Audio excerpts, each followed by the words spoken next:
ආදරණීය දුවේ පුතේ. අද මේ හැන්දෑවේ මම ඔයාලත් එක්ක එකතු වෙලා ඉන්නේ ඔයාලට පුංචි නිර්මාණයක් කියලා දෙන්න.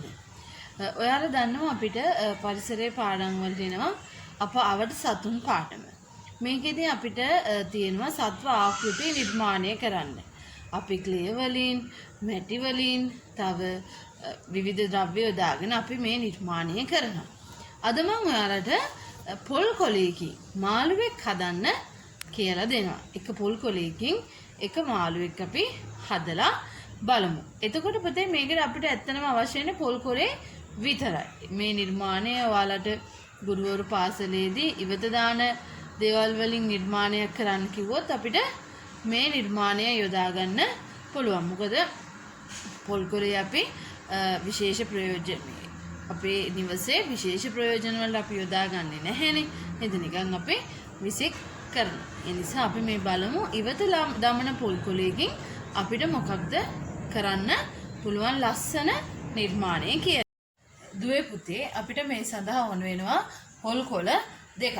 ඔයාලට පුළුවන් මෙන්න මේ වගේ පොල් කොළයක් සුද්ධ කරලා ගන්න. මම පෙන්නන්නම් ඒක ගන්න හැටි. ඊළඟට අපිට කපා ගැනීමට කතුරක්, ඊළඟට මේ පොල් කොළය සුද්ධ කරගන්න අපිට ඕන වෙනවා පිහියක්.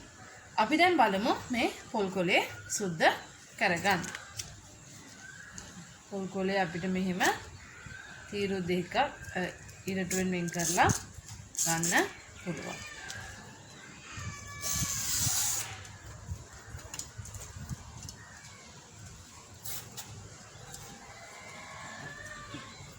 මෙතනින් අපි කපා ගමු. ඊළඟට මේ ඉරටුව අපි හොඳට සුද්ධ කරගන්න ඕන. ඒකේ අර කොළ පාට කොටස් තියෙනවානේ. ඒ නිසා ඒක නැතුව යන්න අපි ලස්සනට සුද්ධ කරගමු.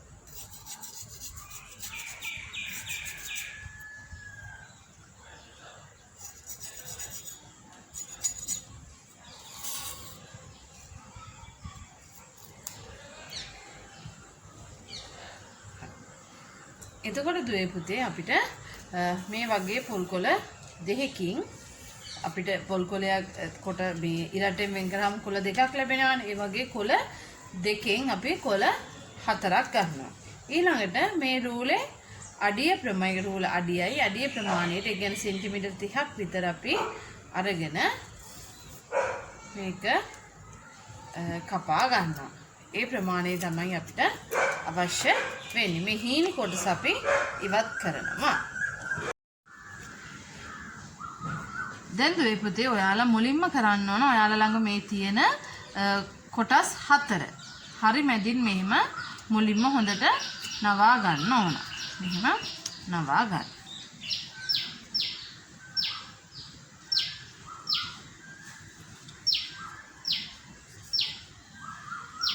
මේ ආකාරයට අපි 4ම නවා ගන්න. හරි. දැන් මේ නවාගත්ත කොළ 4 පුතේ අපි බලමු තියෙන පිළිවෙල. පළවෙනි කොළේ අරගෙන මේ කොළේ ඇතුළේ දෙවෙනි කොළේ ඇතුළෙන් දාන්න. දැක්කද මේක පළවෙනි කොළේ දෙවෙනි කොළේ ඇතුළෙන් දැම්මා. ඊළඟට තුන්වෙනි කොළේ අරන් දෙවෙනි කොළේ මැද්දට. තුන්වෙනි කොළේ ගත්තා. මේක මැද්දට තියලා මේක මෙහිම අපි නැමුවා. හරිද?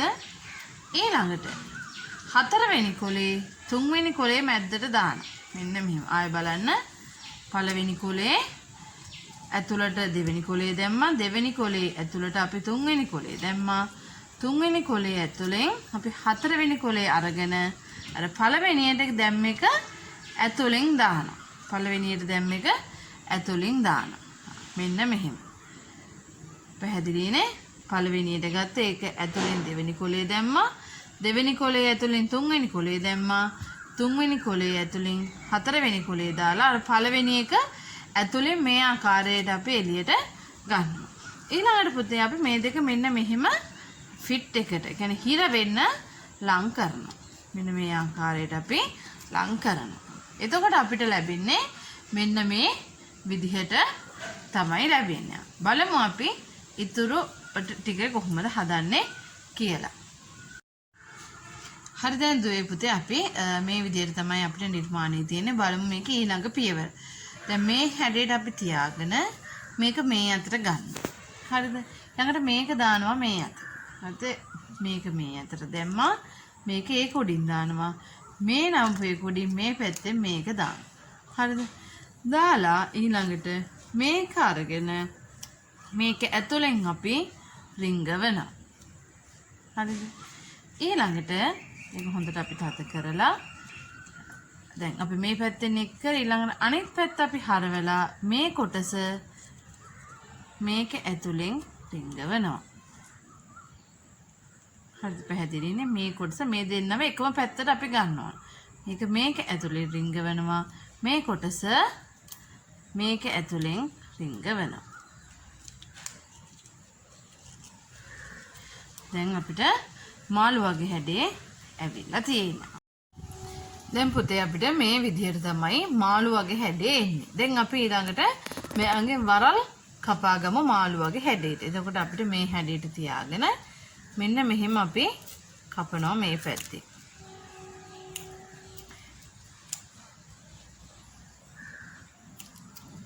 ඊළඟට මේ පැත්තෙනුත් ඒ හැඩයට කපනවා. දැක්කනේ දුවනා. ඊළඟට අපි මෙතනින් මෙහෙම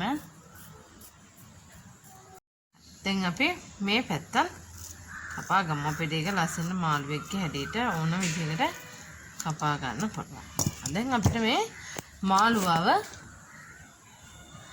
ලැබුණා. දැන් අපි මෙයාට ඇහැක් තියන්න ඕන. මේකෙදී අපි පුතේ මෙතනදී අපි කට්ටක් පාවිච්චි කරලා මෙතන ඇහැ පොඩක් කිල් කරගමු. නැත්නම් මේ මහතයිනේ මේක. එතකොට හරි දුවේ පුතේ. දැන් අපි මෙතන කට්ටකින් මෙහෙම හොඳට හිල් කරගන්න ඕන. මොකද නැත්නම් මේ මාළුවට අපි ඇහැට ඉරක්ටක් තමයි දාන්නේ.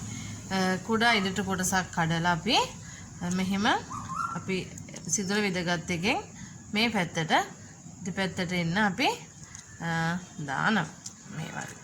එතකොට මාළුවගේ ඇහැ හරි. දැන් දුවේ පුතේ මේ තියෙන්නේ අපි ඇහැ යොදලා සකස් කරගත්ත මාළුවක්. දැන් අපිට මෙයාව තියෙන්නේ කෝට් එක රඳවන්න. ඒ සඳහා අපි යොදාගන්නේ මේකෙම සුද්ධ කරගත්ත ඉරටුව. මේ ඉරටුවේ හීනි පැත්තෙන් අපිට පුළුවන් මෙහෙම කුඩා ගැටයක් දාන්න. සමහරවිට මේ හීනින්ද කැඩෙන්න පුළුවන්. ඒ නිසා අපි පොඩියට ගැට දෙකක් දානවා. දෙකක් දාලා ඊළඟට අපි මේක මෙතනින් රිංගවනවා.